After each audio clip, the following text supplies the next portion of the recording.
ठीक है। मैडम आप भी राजनीति की मतलब मैदान में पहले भी रह चुकी हैं और राजनीति को अच्छी भली बात जानती हैं।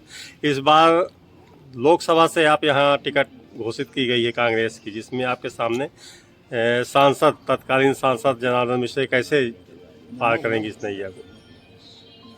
हो गया पार्टी नेतृत्व का मैं पहले तो बहुत धन्यवाद देना चाहती हूँ माननीय राहुल गांधी जी का, प्रियंका गांधी जी का, हमारे राष्ट्रीय अध्यक्ष जी का, सभी का मैं बहुत बहुत धन्यवाद देना चाहती हूँ कि उन्होंने मुझे इस लायक समझा कि मुझे रीवा लोकसभा का प्रत्याशी बनाया है। और रही सांसद जी की बात, तो अब मेरा तो पूरा प्रयास रहेगा कि रीवा में जो भी मतलब मेन विकास है वो होना चाहिए। बड़े बड़े काम तो ठीक है बहुत हुए हैं ज़मीनों को बेच के, लेकिन असली विकास जो है, क्योंकि क्या है कि एयरपोर्ट बना देना या कि ये ट्रेन ले आ देना, ठीक है ट्रेन अच्छी बात है, लेकिन जो आम जनता है वो परेशान है, गरीबों का कोई भी काम नहीं हुआ। तो मेरा तो ये प्रयास रहेगा कि ज़्यादातर जो असली विकास है वो होना चाहिए रीवा ज़िले में, और जो भी मुझसे बनेगा मैं उसको पूरा प्रयास करूँगी। बाकी हमारी माता जी हैं, उनका हाथ है मेरे सर पर, जैसा उनका वो होगा, आगे भगवान जो चाहेंगे वो होगा। ईवीएम माता से कैसे पार पाएंगी?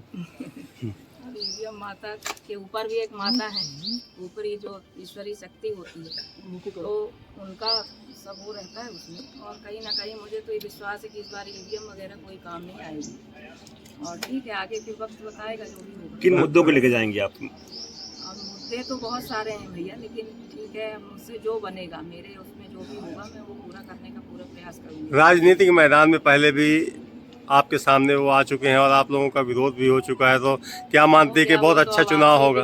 ऐसा कोई विरोध नहीं था, वो ठीक है, पार्टी में वो भी थे हम भी थे। अब अपनी क्षेत्र की जनता के लिए थोड़ा सा बोलना पड़ता है। तो अब तो आमने सामने एक तरह से जंग लड़नी है आपको मैदान में। अब हो गया, ठीक है, अब आप सब साथ में रहेंगे और हमारी जनता चुनाव लड़ेगी, मैं नहीं लड़ूंगी। राम मंदिर की लहर है, उससे कैसे आप उसका जवाब क्या देंगे? ठीक है, भगवान तो सबके हैं देखिए, और अगर ईश्वर को कोई ये सोचे, ईश्वर को बीच में रख के राजनीति करना गलत बात होती है, तो ये तो नहीं करना चाहिए। और राम मंदिर बन गया, अच्छी बात है, राम जी हमारे विराजमान हो गए हैं, इससे अच्छी बात क्या हो सकती है। लेकिन ये सबके लिए है, हम लोग धर्म से जुड़े हुए हैं, हिंदू धर्म है हमारा, तो ये तो सबका अधिकार है वहाँ जाना, दर्शन करना।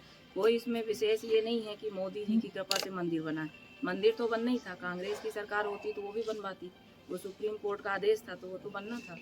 तो इसमें कोई वो नहीं है, भगवान तो सबके हैं।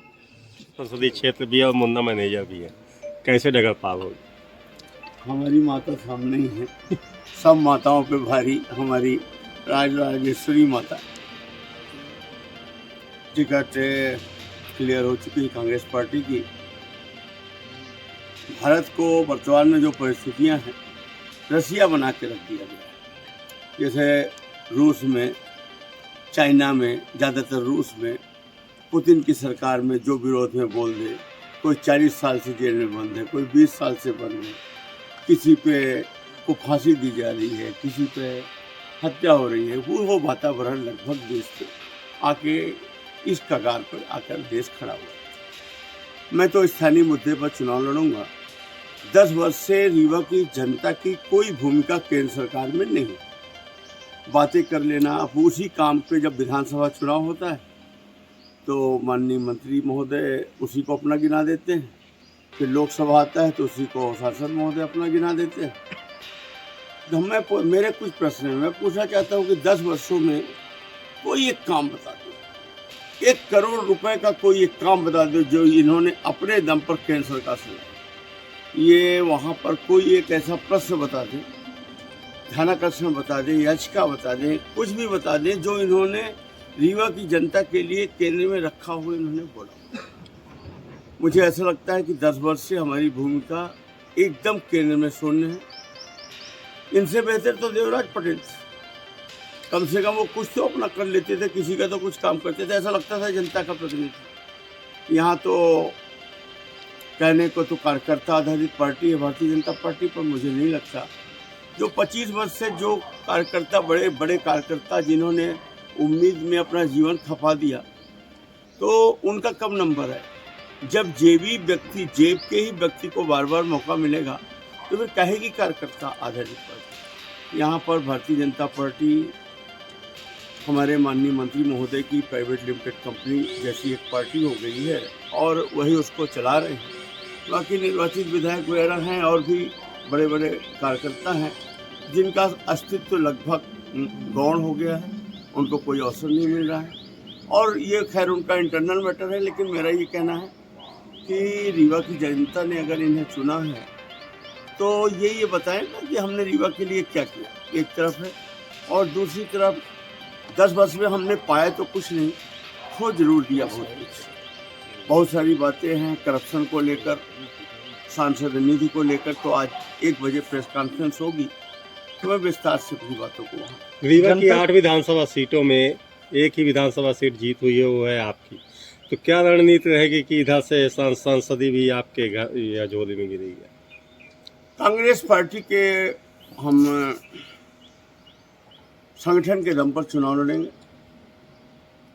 हम बिल्कुल मूल हमारे जो जिलाध्यक्ष जी हैं माननीय राजेंद्र शर्मा जी, वो हमारे इस चुनाव को संचालित करेंगे और हमारा संगठन का बीएलए बूथ का कार्यकर्ता से लेकर मंडल ब्लॉक तक का सेक्टर का कार्यकर्ता, यहाँ तक हम इन्हीं के माध्यम से, और जो हमारे प्रत्याशी रहे हैं विधायक के, भले वो हार गए हों कुछ मतों से, लेकिन उन्हीं के उसी स्ट्रक्चर पे हम काम करेंगे और निश्चित रूप से हमें सफलता मिलेगी। ज़्यादा अंतर नहीं था विधानसभा चुनाव में, कुल 1,10,000 वोट का अंतर था टोटल में। हम इस बार इस वोट को बढ़ाएंगे क्योंकि हर किसी की इच्छा है कि बदलाव हो। वर्तमान सांसद जी को कोई भी वोट नहीं देना चाहता। हाँ, अगर ये टिकट बदल दी हो, कोई नए प्रत्याशी को होती, तो लोगों का वो गुस्सा कम हो जाता और जो इनके ऊपर भ्रष्टाचार के आरोप है उससे भी ये बच निकलते कि भाई उनको बदल दिया।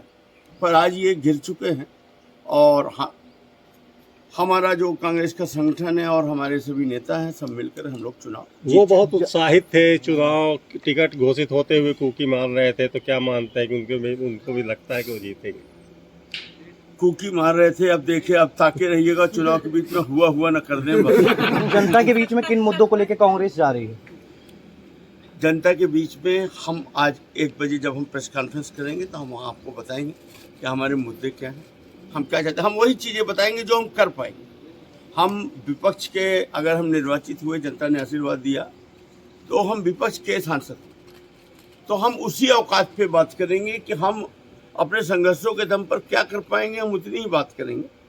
और वो हम आपके सामने विस्तृत विवरण अपने जिलाध्यक्ष जी के कार्यालय में, कांग्रेस पार्टी कार्यालय में, जब प्रेस कॉन्फ्रेंस होगी उसमें हम आपको। टिकट घोषणा में इतनी लेट लतीफी क्यों कांग्रेस की तरफ से? देखिए, पूरे देश में इनकी तो देखिए सरकार 2 वर्ष से, और इनके सब निर्वाचित ज़्यादातर सांसद ही हैं, आप भी समझ रहे हो, और इनको वही बार बार वही रिपीट कर देना है, इक्का दुक्का इनको चेंज करना है, तो इन्हें तो कुछ सोचना है नहीं, तो इनका तो सब रेडीमेड आप भी खुद भी समझ रहे हैं। लेकिन हमारी वो परिस्थिति नहीं थी, हमें तो नए ढंग से चीज़ों को चेयर करना था हमारे नेताओं को, तो स्वाभाविक है, पर इतना भी लेट नहीं है जैसा।